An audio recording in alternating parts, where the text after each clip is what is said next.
Have you ever been cruising down the M1, minding your own business, maybe listening to a bit of Cold Chisel, when suddenly your rearview mirror is completely eclipsed by a grille the size of a small apartment block?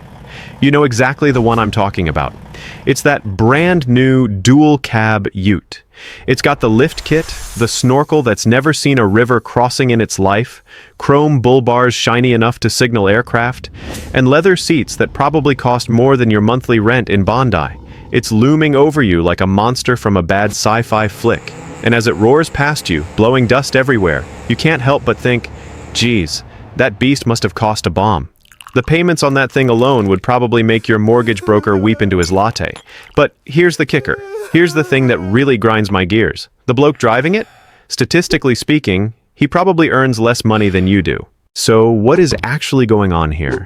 Are we all missing out on some secret lottery win? How are regular Aussies, tradies, teachers, retail workers somehow affording these astronomical car payments that seem to defy the basic laws of mathematics? G'day, I'm Lachie. I spend way too much of my time obsessing over money and trying to figure out why we make the financial decisions we do. And let me tell you, the situation on Australian roads right now is one of the biggest financial mysteries of the decade. If you've ever looked over the fence and wondered how your neighbor, who's always complaining about the price of groceries at Kohl's, can somehow afford that $90,000 Ford Ranger or that shiny new Land Cruiser while you're still driving your 2012 Corolla, you're in the right place. Smash that subscribe button, give this video a thumbs up, and let's dive into the great Australian car payment trap. Before we pop the bonnet on how people are pulling this off, let me paint you a picture of what we are actually dealing with down under. The average new car payment in Australia has crossed into territory that would have been considered absolutely bonkers just 10 years ago. We are not talking about pocket change here. We are talking about monthly repayments that exceed what many people pay for a room in a share house. And yet, somehow, thousands of Aussies are signing on the dotted line every single month. They're driving off the lot in vehicles that cost more than the median household income after tax. But here is where it gets really interesting. Most of these people aren't secretly flush with cash. They aren't mining magnates from Western Australia. They aren't crypto bros who got in early. And they certainly aren't trust fund babies. They are your local nurses, your mechanics, the barista who makes your flat white, and the office admin working 9 to 5. Regular folks with regular jobs who have somehow convinced themselves that the numbers work, or at least they think they have. The truth? There is an entire system, a well-oiled machine, designed specifically to make these impossible payments seem possible. And understanding how this machine works isn't just about being nosy. It's about protecting yourself from making a financial blunder that could derail your future for the next 7 to 10 years. Let's start with the most obvious question. How much are we actually talking about? Because when I tell mates at the pub what the average car payment is these days, they usually reckon I'm having a lend of them.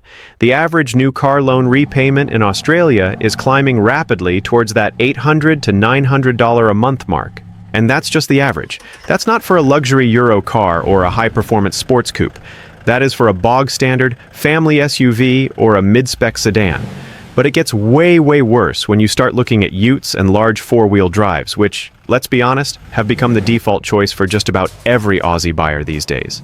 If you're eyeing off a new Hilux, a Ranger, or heaven forbid, one of those massive American trucks like a Ram or a Silverado that take up 2 parking spots at Woolies, you are looking at payments that routinely exceed $1,200 a month. I've seen loan documents for regular people hitting $1,500 a month. That is $1,500 every single month for 5, 6, or even 7 years. Do the maths with me. We are talking about payments that total over $100,000 over the life of the loan. And that is before you even think about insurance, rego, servicing, and filling the tank with diesel that costs an arm and a leg. Now you might be thinking, well, Lachie, maybe wages have gone up? Maybe everyone's just earning heaps more cash these days? If that's what you're thinking, I hate to be the bearer of bad news, but you're dreaming. Wages have barely moved in real terms. The cost of living is through the roof. The price of a capsicum is shocking enough, let alone a car. So, how are people doing it? The answer lies in a combination of 3 factors that have fundamentally changed how Aussies buy cars. And none of them are good news for your bank balance. First up, let's talk about loan terms. Remember when a car loan was 3 years? Maybe 4 if you were really stretching the budget? Those days are gone. dead and buried. Today, car loans routinely stretch out to 7 years. That's 84 months. Some lenders are even pushing 8 or 10-year terms for these massive yank tanks, which honestly sounds like a script for a financial horror movie. The appeal is obvious, right? It's basic psychology. If you take a $70,000 ute and spread the payments over 4 years, you're looking at something scary, like $1,600 a month. Nobody wants to pay that? That's scary. But stretch that same loan out to 7 or 8 years, suddenly the payment drops to around $900 or $1,000. The monthly number looks manageable. It fits into the fortnightly pay packet. And that is exactly what the business manager at the dealership wants you to focus on. They don't sell you a price, they sell you a payment. But here is what most people don't think about when they're sitting in that glass office, smelling the fresh coffee and looking at the shiny brochures. By extending the loan term, you aren't just lowering the monthly payment. You are dramatically increasing the total amount of interest you will pay. You are voluntarily signing up to pay thousands, sometimes $10,000 or $15,000 more for the exact same car. And even worse, you'll be making payments on that ute long after the new car smell is gone, long after the warranty has expired, and long after it's worth a fraction of what you paid for it. Cars depreciate like a rock falling off a cliff, especially new ones. By year 5 or 6 of that 7-year loan, you will owe significantly more to the bank than the car is actually worth on the second-hand market. This is what we call negative equity, or in Aussie slang, being underwater. You're drowning in the loan. You can't sell the car because you'd have to write a check to the bank just to get rid of it. You are trapped. Then we have the second major factor, the rise of guaranteed future value and those promotional interest rates. You walk into a dealership and see a big banner, 1% comparison rate, or low weekly repayments with a balloon. Sounds amazing. Free money, right? Who wouldn't want free money? Here's the thing, dealers definitely don't want me to tell you. Those low interest offers usually come with a catch. The cost of that financing is built into the price of the car. You're paying full stick. Recommended retail price plus dealer delivery plus paint protection plus floor mats. No negotiation. And let's talk about balloon payments. This is a massive trap catching so many young Aussies. They structure the loan so you pay a smaller amount for 5 years, but at the end, you owe a massive lump sum, say $20,000 or $30,000. The dealer tells you, "Don't worry, mate. You can just trade it in then. The car will be worth heaps more than the balloon." Will it? Really? What usually happens is you get to the end of the term. You don't have $30,000 cash lying around to pay the balloon. So you are forced to refinance that final amount or trade the car in for another new one, starting the whole debt cycle all over again. It's a hamster wheel. The trade-in game. Someone buys a Ranger. 3 years later, they want the new model with the bigger screen and the V6 engine. But they owe more on the old one than it's worth. So the dealer says, "No worries, we'll just roll that negative equity into the new loan." Now you're paying for the new car plus the remainder of the old car. You're paying for a car you don't even own anymore. It's financial suicide, but it's sold with a smile and a firm handshake. Perhaps the most concerning trend I'm seeing across Australia is how normal these extreme payments have become. People who would never dream of spending $1,200 a month on anything else somehow convince themselves it's reasonable for a car. Think about it this way. If your mate told you he was spending $1,200 a month on flat whites and Avo toast, you'd stage an intervention. You'd think he's lost the plot. If he said he was blowing that much on clothes, you'd assume he had a shopping addiction. But somehow, when it's a car payment, we just nod and say, "Yeah, mate, you need a reliable car for work. Safety first, hey?" This normalization didn't happen by accident. It is the result of decades of marketing that has convinced Aussies that our vehicle is an extension of our identity. In Australia, the ute isn't just a tool anymore. It's a statement. It says you're rugged, you're an adventurer, you're successful, you're a weekend warrior. The ads show the ute climbing a mountain in the Victorian high country, splashing through mud, towing a massive caravan to a secluded beach. It's selling you a fantasy. The fantasy that you are the kind of bloke who wrestles crocs and camps under the stars, even though the closest you get to off-roading is mounting the curb at the local Westfield to squeeze into a parking spot. This emotional manipulation makes it easy to justify the unjustifiable. When you aren't just buying a car, but buying a lifestyle, suddenly that $1,200 payment feels like an investment in your happiness rather than a massive liability. But let's get back to reality. How are people actually paying for this? Because $1,200 a month doesn't just appear out of thin air. This is where things get really creative. And by creative, I mean potentially disastrous. I'm seeing people restructure their entire lives around their car payment. They treat it like a mortgage. I've seen blokes staying in share houses well into their 30s, or moving back in with mom and dad, just so they can park a Raptor in the driveway. They're eating 2-minute noodles or ham sandwiches for lunch every day. They're skipping the family holiday to Bali. They're putting off going to the dentist, all to feed the beast in the driveway. Some are picking up second jobs, doing Uber Eats or driving rideshare on the weekends, using their expensive car to generate the income needed to pay for that same expensive car. It's a bizarre form of indentured servitude. You're working for your car, not the other way around. Even scarier, I'm seeing people dip into their long-term savings or, heaven forbid, reducing their super contributions to free up cash flow. They are borrowing from their future selves to fund a depreciating asset today. They are sacrificing hundreds of thousands of dollars in future compound interest for a ute that will be worth a fraction of its cost in 10 years. Then there's the credit card shuffle. Putting the rego, the insurance, and the service costs on the plastic, because the cash flow is entirely eaten up by the loan repayment. It's like using a flamethrower to light a dart. Technically it works, but you're probably going to get burned. Here is where the story gets even wilder. Many households aren't just doing this for one car, they're doing it for two. The average Aussie family now owns more cars than there are drivers in the house. It's not uncommon to see a driveway in the suburbs with a new dual cab for dad, a large SUV for mum to do the school run, and maybe a hatchback for the P-plater kid. Suddenly, you are looking at combined car payments that exceed the mortgage on the house. These families have essentially created their own personal fleet management company, except instead of making a profit, they are hemorrhaging money. They are managing multiple depreciation schedules, multiple regos, multiple insurance policies. The psychological effect is fascinating and disturbing. People become experts at juggling due dates and minimum payments, robbing Peter to pay Paul, but they lose sight of the bigger picture. They celebrate paying off one car loan by immediately trading it in and taking out 2 new ones.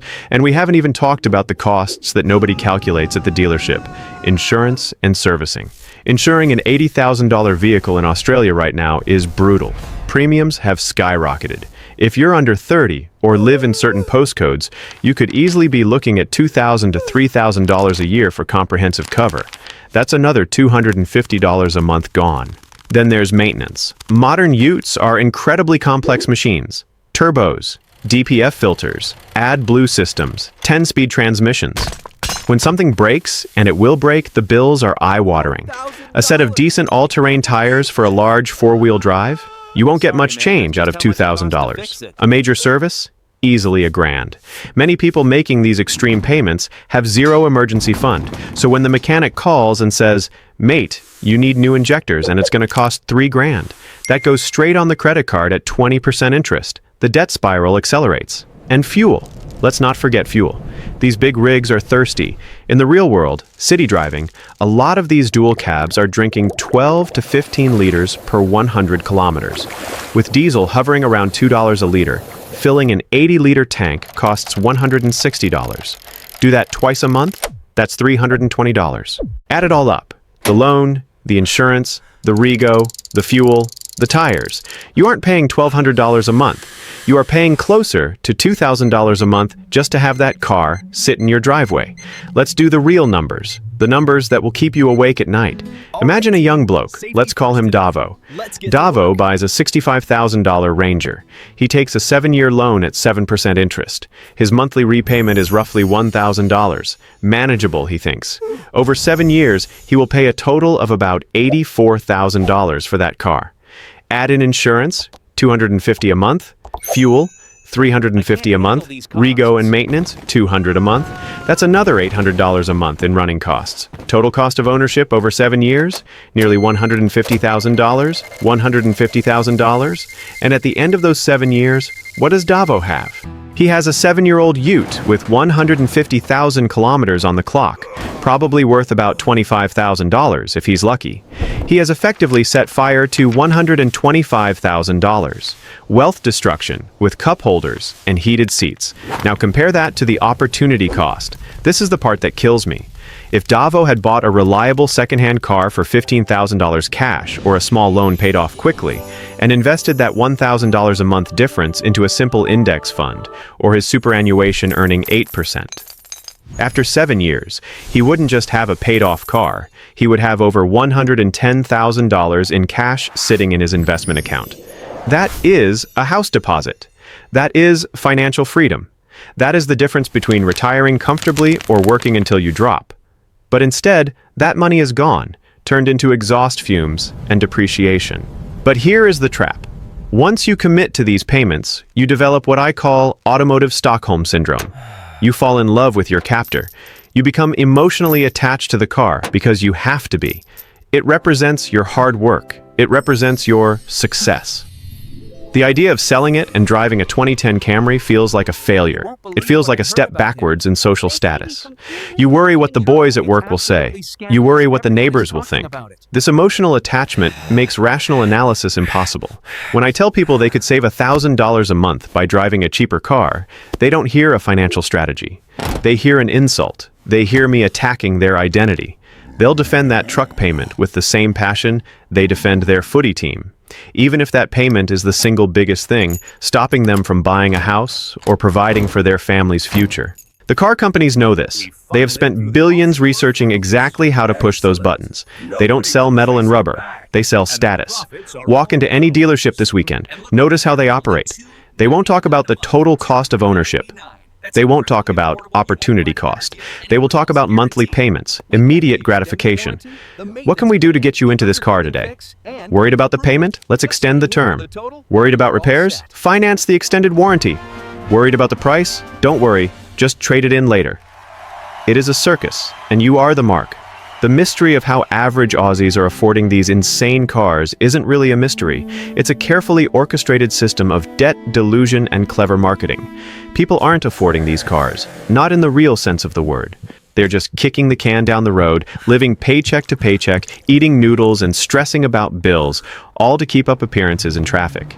So, the next time you see that gleaming $100,000 monster truck tailgating you on the motorway, don't be jealous. Don't feel inadequate. Just remember, the bloke driving it is probably stressing about his next rego bill. And maybe, just maybe, that reliable little used car sitting in your driveway isn't looking so bad after all. It might just be the smartest financial decision you ever made. If this video opened your eyes, do me a solid. Hit like, and share this with a mate who's thinking about buying a new rig. Catch you in the next one.